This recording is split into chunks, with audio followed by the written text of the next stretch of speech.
Shalom jemaat yang dikasihi Tuhan, senang sekali saya dapat menjumpai Bapak Ibu Saudara di minggu yang penuh sukacita ini. Bagi Bapak Ibu Saudara yang baru pertama kali hadir, kami mengucapkan selamat datang dan selamat bergabung di Abalok Bali. Saudara.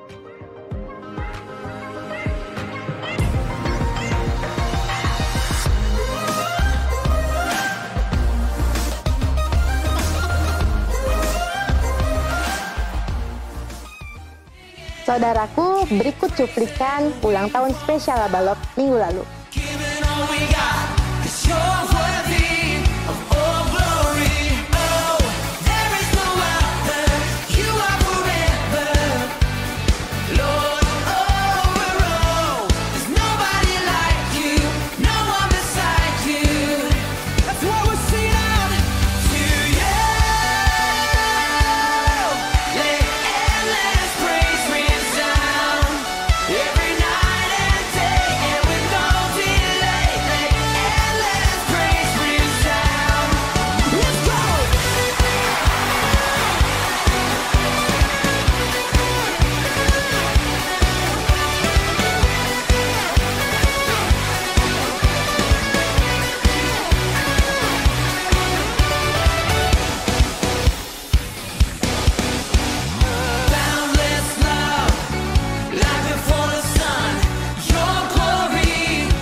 Ibadah Youth Breakers diadakan setiap hari Sabtu open gate pada pukul 5 sore bertempat di lantai 3 Gereja Abalok.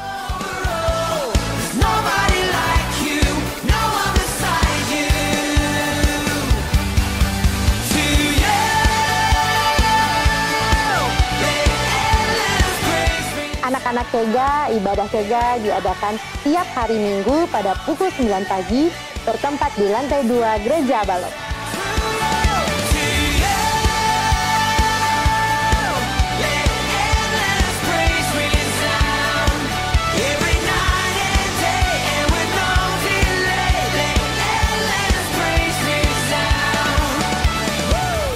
Dalam minggu ini kita bersama-sama akan diperlengkapi pengajaran dasar oleh Bapak David Pasuki dan Bapak Edison, seperti Alkitab, Kristologi, keselamatan, Roh Kudus, kejemaatan, akhir zaman, dan Trinitas. Dan akan dilaksanakan pada hari Jumat, tanggal 7 Oktober 2022 pada pukul 19.00 sampai selesai.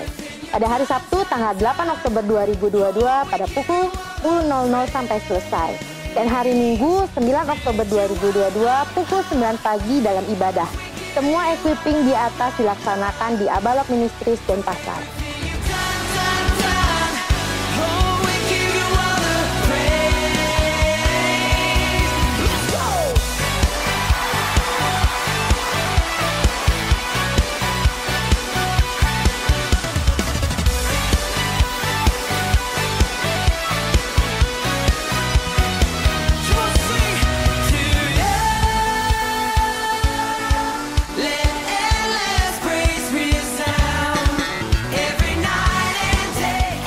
Mazmur 30 ayat 5. Nyanyikanlah mazmur bagi Tuhan, hai orang-orang yang dikasihinya, dan persembahkanlah syukur kepada namanya yang kudus. Biarlah orang yang takut akan Tuhan berkata, bahwasanya untuk selama-lamanya kasih setianya. Demikianlah Abad News Update minggu ini, kami mengucapkan selamat hari Minggu, Tuhan Yesus memberkati.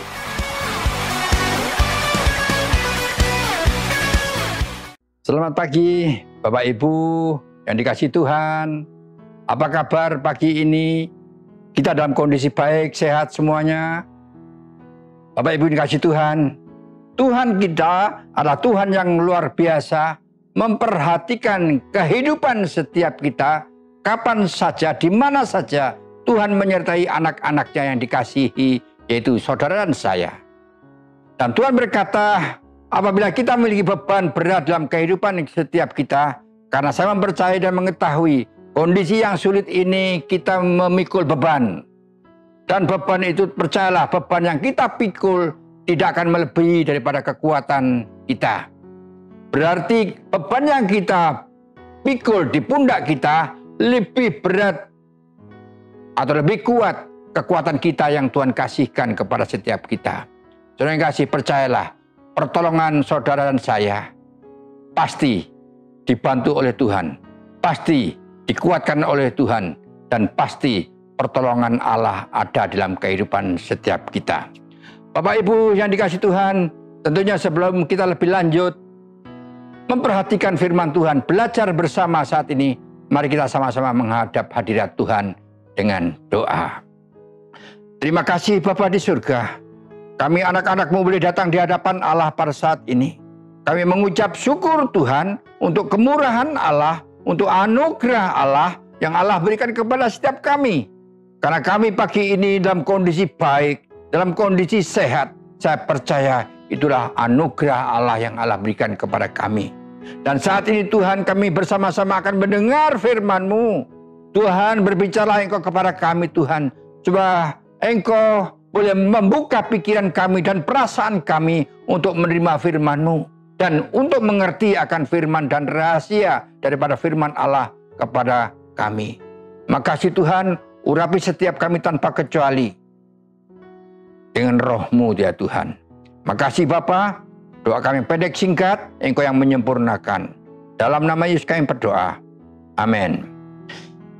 Saudara yang kasih dalam Tuhan, karena kebaikan Allah kepada setiap kita orang yang percaya dengan Tuhan, dan saya mempercayai Tuhan tidak akan tinggalkan saudara dan saya, kapanpun, dimanapun, Tuhan pasti menyertai setiap kita. Bahkan Tuhan menyediakan berkat demi berkat.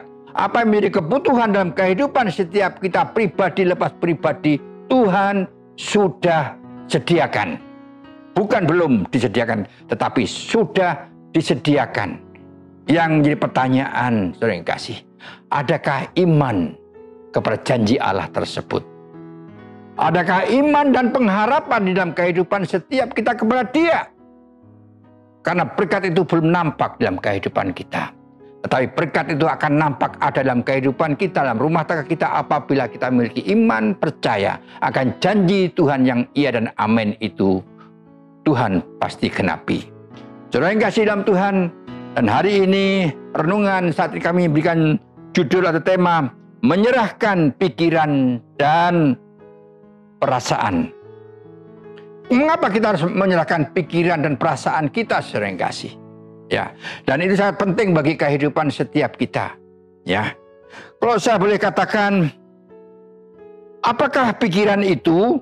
Ya, pikiran adalah gagasan dan proses mental. Artinya, saudara yang kasih, saya bukan ahlinya, tapi dalam hal ini saya boleh dikatakan saya menggarisbawahi, saya menulis apa yang para ahlinya menulis, saudara yang kasih. Bahwa pikiran itu adalah gagasan dan proses mental. Asal kata pikiran, yaitu dari kata pikir, artinya akal budi atau ingatan, saudara yang kasih.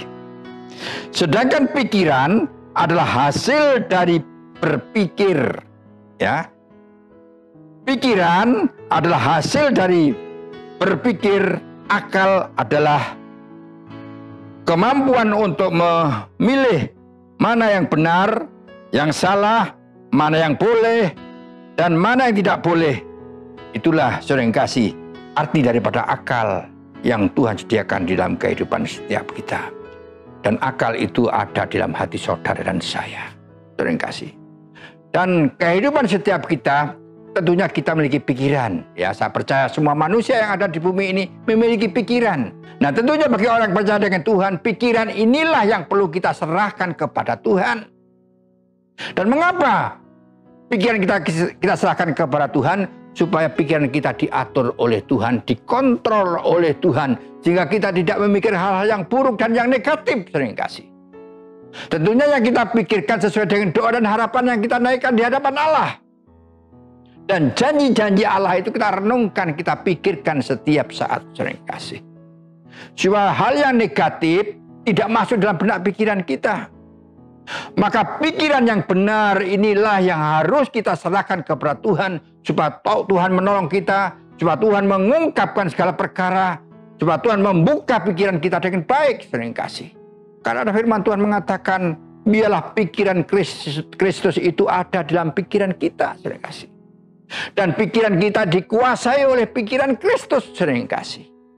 Karena setiap kita adalah anak-anaknya Kristus, saudara yang kasih. Karena dia adalah Bapa kita yang luar biasa. Maka kita sebagai anak, kita wajib memiliki pikiran daripada dia, yaitu pikiran Allah itu sendiri di dalam hidup ini. Dan yang kedua, yang harus kita serahkan adalah perasaan. Ya, perasaan adalah sinonim dengan hati kita. Yang mengeluarkan perasaan itu bukan hati kita, sering kasih. Ya, banyak orang mengatakan kalau memang benar kan itu sinonim dengan perasaan, dengan hati dan sebagainya. Tetapi apa yang ada di hati kita itu kita kirimkan ke otak kita. Sehingga perasaan tadi dikelola, ya, dikelola pikiran kita dan hasilnya dikembalikan kembali ke hati kita. Karena perasaan itu ada di dalam hati kita. Maka tidak salah kebanyakan orang mengatakan, orang itu tidak punya hati ya.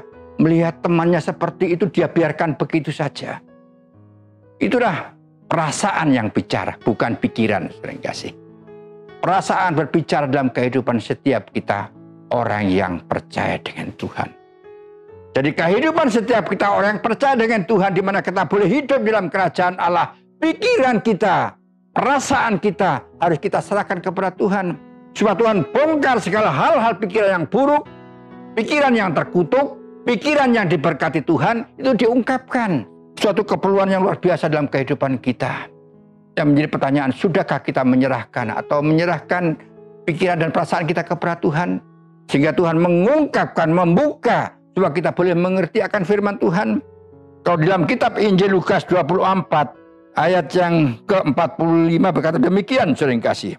Lalu ia membuka pikiran mereka sehingga mereka mengerti akan kitab suci. Sering kasih. Kita boleh mengerti firman Tuhan. Kita boleh mengerti kitab suci karena Tuhan membuka pikiran-pikiran kita. Perasaan kita dibukakan oleh Tuhan. Lalu ia membuka pikiran mereka sehingga mereka mengerti akan kitab suci. Saudara yang kasih. Maka dari perlunya pikiran kita serahkan kepada Tuhan. Supaya Tuhan membuka pikiran kita. Dan kita boleh mengerti firman Allah yang kita baca. Karena firman Allah, yaitu Alkitab ini bukan buku biasa. Saudara yang kasih. Ada perjanjian Tuhan, ada rahasia ilahi yang di dalam yang tertulis. Sehingga akal manusia tidak bisa mengerti maksud dan rencana Allah itu apabila kita cerna dengan otak dan pikiran manusia. Apabila Tuhan campur tangan dan mengungkap, membuka pikiran kita, hati dan pikiran kita, maka kita boleh mengerti maksud dan rencana Allah untuk setiap kita. Banyak orang hari-hari ini boleh dikatakan sebagai orang percaya, tetapi dia tidak tahu rahasia yang ada dalam kitab kita. Ya, sehingga kita tidak antusias untuk membacanya. Ya, saya sudah berapa kali membaca Alkitab, tapi saya tidak bisa mengerti. Ya. Ada satu hamba Tuhan yang mengatakan dia melayani sudah sekian tahun. Ditanya, Pak Pendeta sudah berapa kali menghabiskan baca Alkitab? Saya belum pernah. Oh iya? Saya nggak tahu apa yang mereka lakukan. Jadi katakan, Alkitab ini susah untuk dimengerti, Pak. Kabar baik saya sampaikan kepada saudara saya. Apabila kita merindukan mengerti akan firman Allah, kita harus menghadap dengan Tuhan. Tuhan, saya saat ini akan membaca firman-Mu. Saya ingin merenungkan firman-Mu. Tuhan, buka pikiran saya, buka hati saya, yaitu perasaan saya. Saya hari ini boleh membacanya dan boleh mengerti akan rencana Allah. Saya tahu bahwa firman Allah penuh dengan rahasia Tuhan. Rahasia Tuhan yang akan Tuhan berikan kepada manusia, kepada kita semuanya. Maka Tuhan akan mengungkapkan dan membuka. Kisah yang kita baca dalam ayat ini, di dalam ayat yang ke-45, satu kisah di mana Tuhan berkumpul dengan murid-muridnya setelah Yesus mati di kayu salib. Begitu dia didatangi Tuhan, dia senang banget melihat Tuhan. Kadang-kadang dia berpikir, ini hantu atau kok Yesus beneran, gitu ya. Dia nggak tahu ini beneran atau palsu atau tipuan iblis, nggak tahu. Yang penting saya senang, wah. Hanya sukacita secara manusia. Dia tidak mengerti bahwa perjalanan Yesus sudah tertulis dalam kitab-kitab Taurat dan sebelumnya. Begitu Tuhan membuka pikiran dan perasaannya, membuka hatinya untuk menerima firman Tuhan, membuka pikirannya untuk menerima pikiran Tuhan, maka dia, wow, Yesus bangkit dari arah orang mati. Walaupun Tuhan berkata, ini loh, saya sudah bangkit. Lihatlah lubang paku di tanganku. Lukaku di rusukku, lihatlah. Dia pun masih kurang percaya. Tetapi setelah Tuhan mengungkapkan, membuka pikiran dan hatinya dan perasaannya, baru dikatakan, wow, benar, Tuhan, Engkau adalah Yesus Allah kami dan Tuhan kami. Saya mempercayai Engkau adalah kami yang hidup. Setiap kita orang percaya dengan Tuhan, perlu hati kita atau perasaan kita, pikiran kita dibuka oleh Tuhan. Supaya kita boleh mengerti maksud dan tujuan Tuhan datang ke bumi ini. Memanggil setiap kita tanpa kecuali. Padahal Tuhan berkata kepada setiap kita, marilah kepadaku orang yang berlelah dan menanggung berat. Aku, yaitu Tuhan, akan memberikan kelegaan, keringanan kepada setiap kita. Tapi ayat itu mungkin kita hafal, tapi kita tidak mengerti. Karena hatinya belum dibuka oleh Tuhan. Begitu Tuhan buka hati kita baru, wow, makasih Tuhan. Ternyata Engkau berjanji memanggil saya dalam kondisi saya memikul beban yang berat. Engkau memanggil saya datang kepadamu, maka Engkau akan memberikan kelegaan, akan memberikan keringanan kepada persoalan yang kami hadapi. Makasih ya Tuhan, makasih Tuhan. Sudah lama saya membaca ayat ini, saya sudah hafal ayat ini. Tapi semuanya di luar dari nalar kita, di luar dari pikiran dan hati kita dan perasaan kita. Saudara yang kasih, adalah jembatan yang utama dalam kehidupan setiap kita. Kalau kita berhubungan dengan Tuhan. Kalau hati dan perasaan kita sudah dibuka oleh Tuhan, kita rasanya penuh dengan sukacita datang kepada Tuhan. Kita boleh memuji Tuhan, kita boleh memuliakan akan Tuhan, dan kita boleh mengagungkan Tuhan kita Yesus Kristus sebagai Tuhan kita pribadi lepas pribadi. Terima kasih, dan kita bisa menikmati kasih-Nya di dalam hidup ini. Memang benar, Alkitab tidak bisa dimengerti melalui pikiran manusia. Banyak orang bercerita dan banyak saat dan sering mendengar, dia tidak bisa mengerti apa maksud tulisan di dalam Alkitab ini. Dan hari ini ada kabar baik.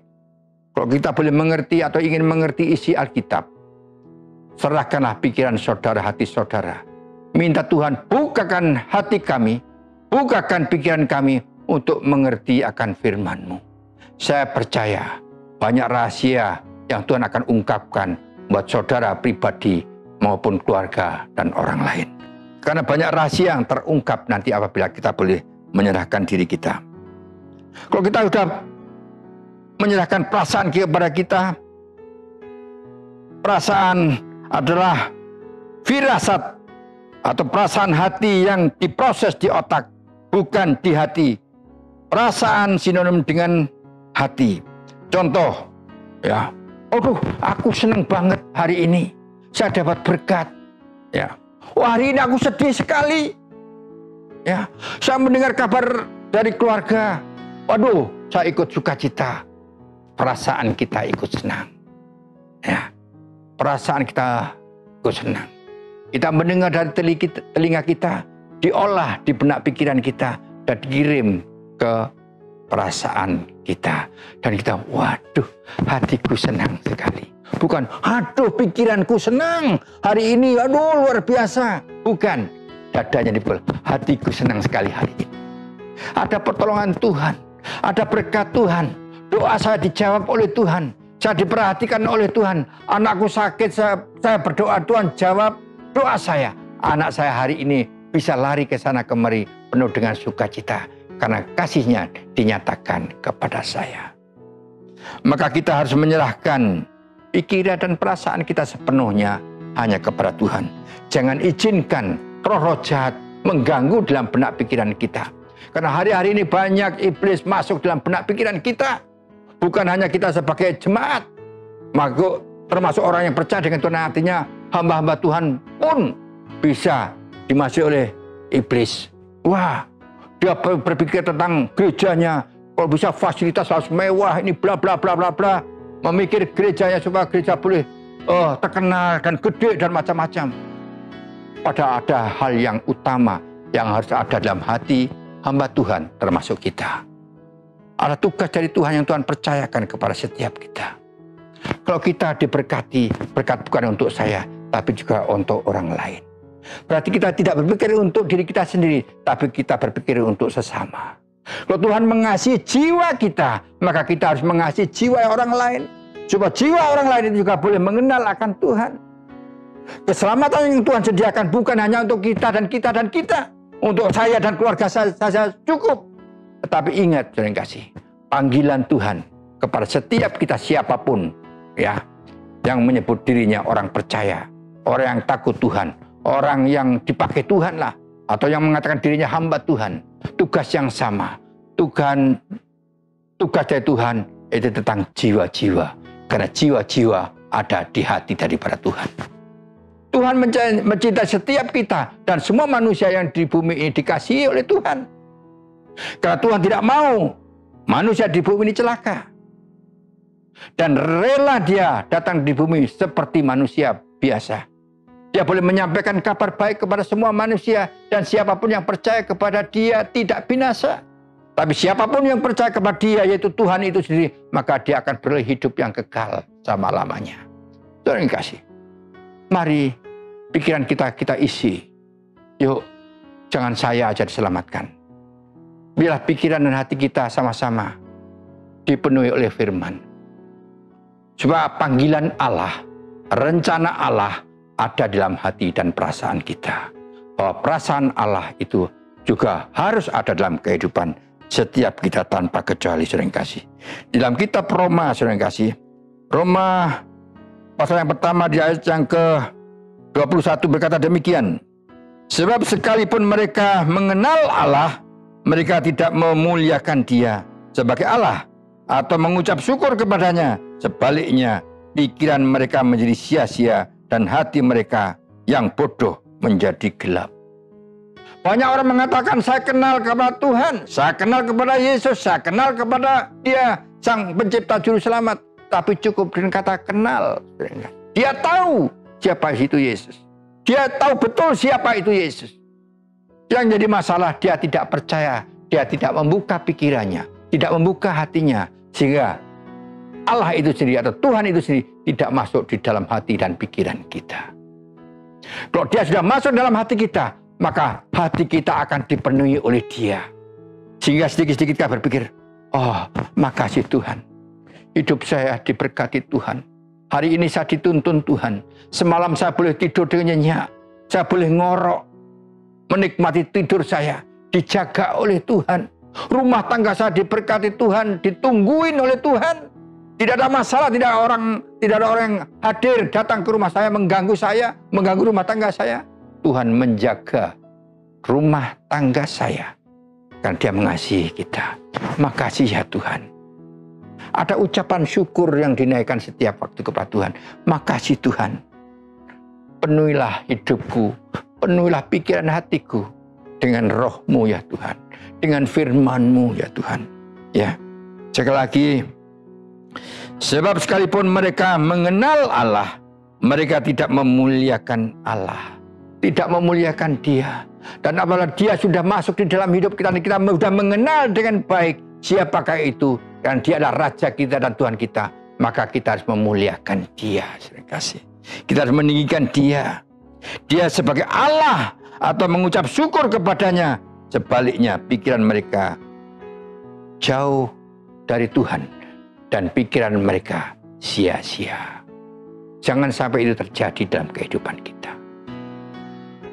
Kita mengatakan saya menjadi orang Kristen. Tapi Kristenan katanya. Mari kita menjadi orang Kristen yang tenanan. Ya, bukan Kristenan, tapi Kristen tenanan. Kristen tenanan itulah Kristen yang melakukan apa kata Tuhan. Kalau Kristenan melakukan apa yang Dia mau. Di dalam ayat yang ke-28 juga mengatakan, dan karena mereka tidak merasa perlu untuk mengakui Allah, maka Allah menyerahkan mereka kepada pikiran-pikiran yang terkutuk, sehingga mereka melakukan apa yang tidak pantas. Terima kasih. Dia tahu Tuhan, dia tahu Allah, tetapi kalau pikiran dan perasaan tidak kita serahkan kepada Tuhan, maka hati dan perasaan kita dan pikiran kita lah pikiran-pikiran yang terkutuk, perasaan yang terkutuk, kata firman Tuhan. Saya tidak mau setiap kita ada kutukan di dalam hati kita, di dalam pikiran kita, di dalam perasaan kita. Dan saya mau setiap kita tanpa kecuali punya hati dan pikiran yang diberkati Tuhan. Kesia-siaan tidak ada dalam benak pikiran kita. Ya, sekali lagi, kesia-siaan tidak ada di benak kita. Yang ada adalah ucapan syukur. Kita bisa menghargai waktu yang Tuhan sediakan, menyisihkan waktu kita berhubungan dengan Tuhan, menyisihkan waktu kita bisa memuliakan dan meninggikan Dia, menyisihkan waktu kita datang kepada Dia, mengucap syukur atas berkat yang sudah Dia sediakan untuk setiap kita. Jangan sampai kita menjadi orang yang tidak bisa mengucap syukur, atau orang yang tidak mau mengucap syukur atas kasih-Nya yang mana Tuhan sudah kasihkan kepada setiap kita. Saudara yang kasih, mari hidup kita berpikir untuk Dia. Hal yang tidak baik jangan sampai ada dalam kehidupan kita. Biarlah yang terpuji itu ada dalam kehidupan setiap kita, saudara yang kasih. Di dalam 1 Korintus pasal yang kedua dalam ayat yang ke-16 berkata demikian, saudara yang kasih. Tidak tahukah kamu bahwa kamu adalah bait Allah dan bahwa roh Allah diam di dalam kamu? Luar biasa. Bait Allah ada dalam kehidupan setiap kita. Tidak tahukah kamu bahwa kamu adalah bait Allah, bahwa roh Allah diam di dalam kamu? Jika ada orang yang membinasakan bait Allah, maka Allah akan membinasakan dia. Sebab bait Allah adalah kudus, dan bait Allah itu ialah kamu. Terima kasih. Kita adalah bait Allah. Dalam hidup kita adalah rumahnya Allah. Kalau pikiran perasaan kita atau hati kita serahkan kepada Tuhan, maka kekudusan akan ada dalam kehidupan kita, dan Tuhan akan tinggal diam di tempat yang kudus, yaitu di dalam hati setiap kita. Saudara yang kasih, bukankah ini hal yang luar biasa? Ya. Tidak tahukah kamu bahwa tubuhmu, bahwa hatimu adalah rumah Allah? Kok saudara baru dengar, baru tahu, puji Tuhan. Saudara dengar hari ini bahwa tubuhmu, hatimu adalah rumah daripada Allah. Izinkanlah Allah itu tinggal dalam hidup saudara. Maka saudara harus menjaga diri saudara, hati saudara, pikiran yang benar yang kita lakukan, yang ada di benak pikiran. Hal yang baik kita masukkan dari pikiran kita dan kita simpan di dalam hati kita. Saudara yang kasih dalam Tuhan, Allah kita Allah yang luar biasa. Dan siapa orang hidup kudus adalah orang yang taat melakukan firman-Nya. Ya. Kekudusan harus ada dalam kehidupan kita. Dan kekudusan harus tetap ada. Dan apabila kekudusan itu ada di benak kita, ada di hati kita, maka kita rawat baik-baik dengan cara kita taat kepada Dia. Taat melakukan terus-menerus tentang kebaikan dan kebenaran Allah. Saudara yang kasih, saya percaya kalau kita mengimani kebenaran Allah itu ada dalam kehidupan kita, maka pasti kita menjaga diri kita masing-masing. Kita tutup telinga apabila kita mendengar hal yang buruk. Jangan buka telinga apabila mendengar hal yang negatif. Mari telinga kita arahkan kepada Kristus. Saudara yang kasih, percayalah, saudara yang kasih yang luar biasa. Apabila kekudusan Allah itu ada dalam hidup kita, Tuhan akan bersemayam di dalam hidup setiap kita. Kita boleh mengatakan sukacita kepada Tuhan. Terima kasih Tuhan, Engkau ada dalam hidup saya. Engkau menguasai kehidupan saya ya Tuhan. Pikiran saya Engkau kuasai ya Tuhan. Hati saya Engkau kuasai. Perasaan saya Engkau kuasai Tuhan. Kalau semuanya kami serahkan kepadamu, saya percaya saya akan melangkah bersama dengan Engkau Bapa. Saya tidak mau berjalan sendiri tanpa Engkau Tuhan. Kami mau dituntun oleh Engkau dimanapun saya berada. Pikiran saya, anakku ini Tuhan, boleh berpikir tentang jiwa-jiwa di sekitar saudara. Karena jiwa ada di hati Kristus. Kalau Kristus ada dalam jiwa kita, maka kita juga wajib berpikir tentang jiwa orang lain. Supaya orang lain juga boleh percaya kepada Tuhan. Saudara yang kasih, hari-hari ini banyak angin pengajaran. Kalau sekian minggu lalu sempat kami sebutkan, pengajaran demi pengajaran dibagikan. Ada yang bayar, ada yang tidak dan sebagainya. Ada yang nilai bayaran cukup tinggi dan sebagainya. Saudara yang kasih, kita harus hati-hati hari-hari ini. Mendengar hal-hal yang tersebut. Kelihatan kasat mata, kelihatannya itu baik. Tetapi kadangkala di balik itu semua menyerumuskan saudara dan saya. Maka bertanyalah dengan Tuhan. Tuhan, menurut Tuhan, berbicara kepada kami, haruskah saya ikut seminar ini, seminar itu, yang harus dengan rame-ramenya dibagikan buat kami? Waspada. Waspada. Jangan diberikan celah dalam kehidupan kita. Pikiran kita sering dijerumuskan oleh iblis. Pikiran kita kadang-kadang dijerumuskan oleh iblis untuk jauh dari Tuhan. Tidak perlu mengharap lagi kepada Tuhan. Karena Tuhan sudah sediakan berkat, ngapain kita mikirin lagi? Kelihatannya benar, tapi kadangkala menjerumuskan setiap kita tanpa kecuali. Dalam firman Tuhan di dalam Filipi pasal yang kedua di ayat yang kelima berkata demikian. Hendaklah kamu dalam hidupmu bersama menaruh pikiran dan perasaan yang terdapat juga di dalam Kristus Yesus. Terima kasih. Tuhan kita Yesus Kristus punya pikiran dan perasaan. Begitu indahnya apabila perasaan Kristus itu ada juga dalam kehidupan setiap kita. Dan menaruh perasaan Kristus itu, menaruh hati Kristus itu, perasaan Kristus itu di dalam hidup setiap kita tanpa kecuali. Dan ayat selanjutnya mengatakan, yang walaupun dalam rupa Allah tidak menganggap kesetaraan dengan Allah itu sebagai milik yang harus dipertahankan. Ayat yang ketujuh, mereka telah mengosongkan dirinya sendiri dan mengambil rupa seorang hamba dan menjadi sama dengan manusia. Terima kasih. Tuhan mengasihi saudara. Dia mengosongkan dirinya. Seakan, tanda petik, dia bukan Tuhan. Dia seperti kita manusia. Karena cintanya, terima kasih, ingin bersama-sama dengan saudara dan saya. Maka dari itu kita membangun hubungan antara kita dengan Tuhan. Karib dengan Tuhan. Dekat dengan Tuhan. Sehingga pikiran daripada Yesus itu sendiri, perasaan dari Yesus itu ada di dalam kehidupan setiap kita. Sehingga kita bersama-sama boleh melangkah bersama dengan Kristus. Kalau kita sudah melihat Kristus melangkah, maka kita melihat dari belakang.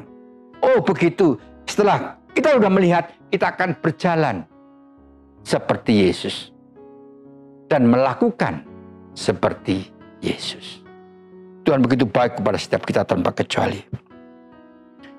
Kita harus memiliki pikiran dan perasaan seperti Kristus. Tentunya kasih setia Tuhan selalu ada dalam kehidupan kita. Tentunya kali kita sama-sama menghadirkan Tuhan itu dalam kehidupan setiap kita tanpa kecuali.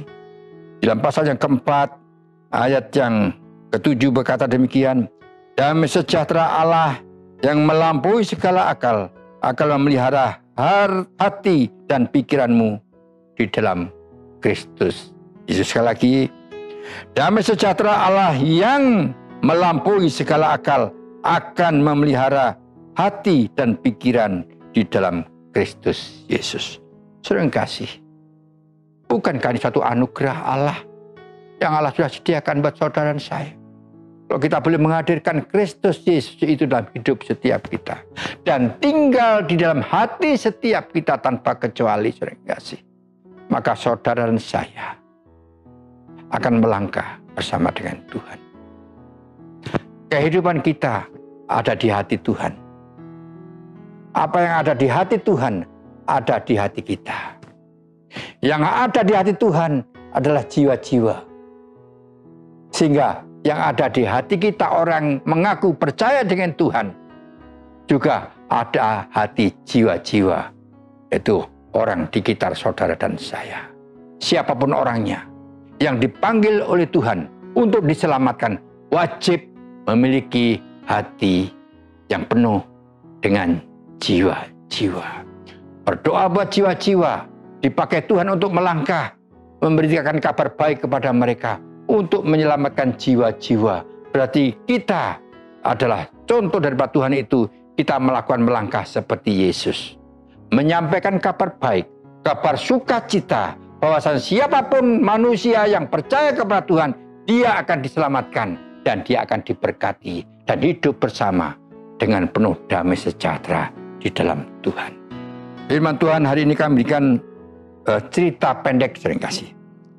Suatu kisah cerita ini di Korea Selatan ini benar terjadi, bukan omong kosong. Saya pernah membaca bukunya sering kasih.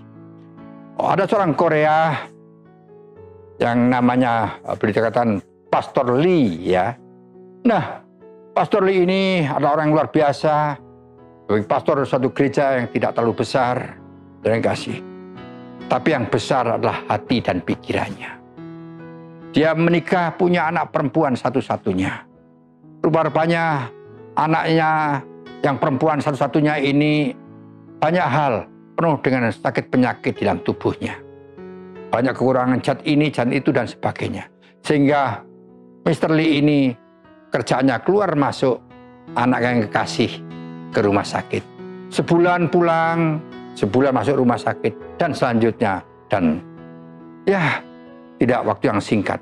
Waktu dia di rumah sakit, dia memperhatikan begitu banyak bayi-bayi kecil-kecil yang mungil-mungil, yang lucu, ya, dan nangis di mana-mana, yang ada yang dipungut dari pinggir jalan, dan sebagainya, ada yang diserahkan ke rumah sakit, karena ada suatu adat yang tersendiri di sana, bahwa orang yang tunggal di sana tidak diizinkan untuk memelihara bayi. Terima kasih. Dan berita itu mengejolak dalam hati Mr. Lee ini. Dan suatu saat waktu pulang ke rumah membawa anak yang kekasih, dia mulai pikiran, gejolak ini terus muncul dalam hati mereka. Gimana saya mengumpulkan anak kecil yang terbuang, sedangkan di sana itu lalu banyak sekali karena ada adat istiadat dan peraturan yang begitu ketat. Mr. Lee melanggar peraturan. Di dalam rumahnya, di luar dikasih ada pintu, ada kotak, dan di situ ada tulisan, siapa yang ingin menyerahkan bayinya atau membuang bayinya, masukkanlah ke tempat tersebut. Ya, ada jendela dibuka, bayi dimasukkan begitu ke dalam, dia tutup kembali. Dalam waktu yang singkat, ada sirine yang bunyi bahwa di dalam ruangan itu ada seseorang atau ada bayi. Nah, tentunya Pak Lee langsung mengambil si bayi, dia perhatikan sedemikian rupa, wah, ada yang kotor, dia mandikan, dia bersihkan, dan sebagainya, dan sebagainya. Mr. Lee mengakui, inilah jiwa-jiwa yang terbuang. Seakan-akan jiwa-jiwa yang tidak berguna. Kadang-kadang dia mengambil, bahkan dia mengambil bayi-bayi di tempat sampah. Kasih, ada bayi yang dibuang sedemikian rupa, ya. Tidak terhitung banyaknya dia mendapat bayi, dia bawa pulang. Di rumahnya ada banyak bayi seringkali. Dia anggap semua itu anak-anak mereka. Dirawat dengan penuh dengan kasih sayang. Ya. Tapi puji Tuhan, pemerintah pada waktu itu tidak tahu bahwa dia melakukan seperti itu. Bagi diri pribadi dari Pak Lee ini, dia tahu betul inilah jiwa-jiwa yang Tuhan percayakan kepada saya. Saya harus merawat. Nanti besar dia percaya dengan Tuhan. Karena dari kecil sudah dididik menjadi orang percaya. Sudah tahu berapa jumlah bayi yang mereka kumpulkan? Ada 1.594 bayi yang mereka kumpulin di rumah mereka selama 11 tahun. Terima kasih. Dan ternyata jumlah ini bukan jumlah yang tidak kecil, jumlah yang besar. Dia percaya kepada Tuhan semuanya. Bahkan ada orang yang terkenal yang dipakai oleh Tuhan di dunia misi dari Afrika dan sebagainya. Pak Lee punya hati yang isinya adalah jiwa-jiwa. Karena Tuhan sudah menaruh kepada semua orang yang mengaku dirinya anak Tuhan. itu ada dalam kehidupannya. Dan Pak Ali berjuang untuk itu. Tentunya panggilan Tuhan juga kepada setiap kita, saya dan saudara. Terima kasih. Sehingga kita peduli dengan sesama yang belum kenal dengan Tuhan. Ayo sama-sama percaya dengan Dia. Karena Dia adalah juru selamat satu-satunya di bumi yang indah ini. Apabila kita boleh percaya dengan Dia, kamu tidak binasa, tetapi kamu akan hidup bersama dengan Tuhan, hidup kekal. Terima kasih, Tuhan memberkati kepada setiap kita. Amin.